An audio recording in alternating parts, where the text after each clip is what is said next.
세계에서 가장 많은 특수부대를 보유한 북한의 진실은 북한 전군 병력의 15%인 20만 명이 특수부대인 것으로 밝혀졌습니다. 특수부대 20만 명이라면 세계 최대 규모의 특수부대 보유국인데요.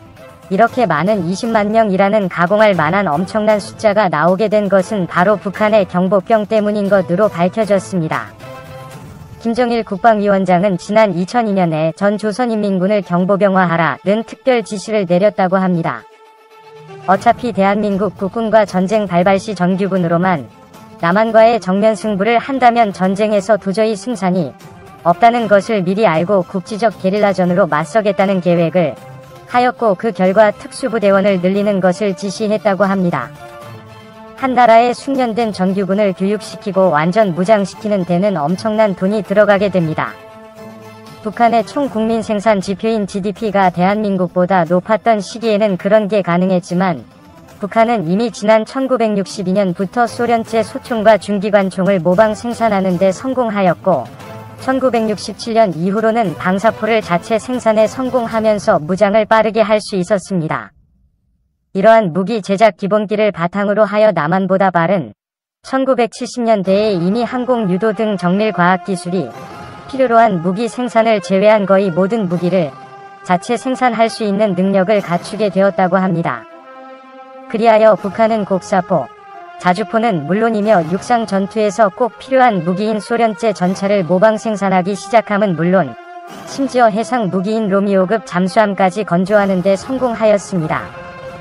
1970년대 들어 경제 산업이 발달하기 시작하여 자주국방을 겨우 시작한 대한민국에 비하면 훨씬 앞나가고 있었던 군사력이었습니다. 그러나 21세기 현재의 국방력을 살펴보면 일반 전차 1대를 제조하는 데 들어가는 돈만 해도 수십억 원, K1 전차가 30여억 원, K2 전차는 80여억 원에 이를 만큼 굉장히 많은 돈이 들어갑니다. 예를 들어 북한이 전차를 만들기 위해서 비용이 얼마가 드는지 계산해 보면 인건비 빼고 재료비, 가공비만 쳐서 10억 원이라고 가정한다 해도 전차 100대 만들려면 1000억 원이 들어간다는 계산이 나옵니다. 즉, 경제력이 없이는 정규군, 특히 기계화 부대의 최신 무기 증강은커녕 현대화조차 쉽지 않다는 결론이 나오게 됩니다. 북한의 특수부대 경보병 사랑은 김정일 부친인 김일성부터 시작되었다고 알려졌는데요.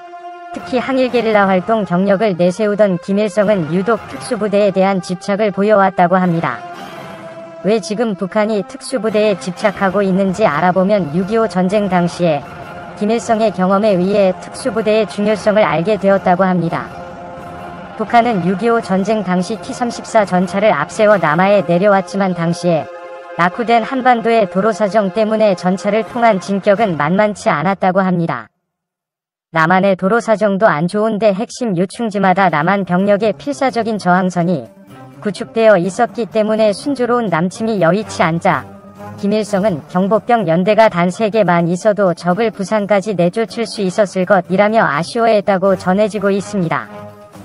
특히 김일성은 한반도를 한 입에 집어 먹으려다가 메가더 장군의 인천 상륙작전과 38선 돌파 등으로 패가망신의 직전까지 몰리자 김일성은 이러한 경보병, 유격부대의 능력을 아쉬워했다고 알려지고 있습니다. 전쟁 중 벼로리 회의에 참석한 김일성은 남한의 후방에서 제2전선을 형성하는 유격대의 활동이 좋은 성과를 거두지 못했다면서 당시 호되게 관련자를 질책하였다고 알려지고 있습니다. 이러한 북한의 특수부대 전략적 흐름은 1960년대에 결실을 맺게 되었다고 하는데요. 1965년에 김일성의 특별 지시로 집단군 예하에 최초로 특수부대 연대를 창설하였다고 합니다.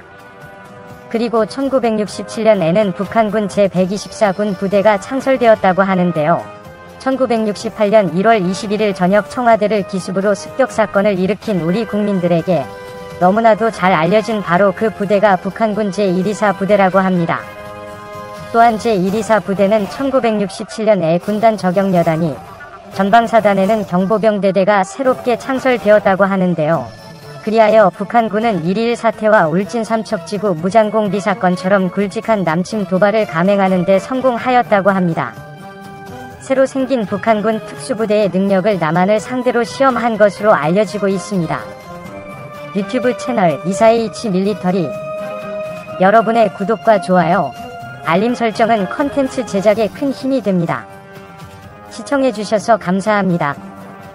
포스팅이 도움되셨다면 구독하기 을 꾹 눌러주세요.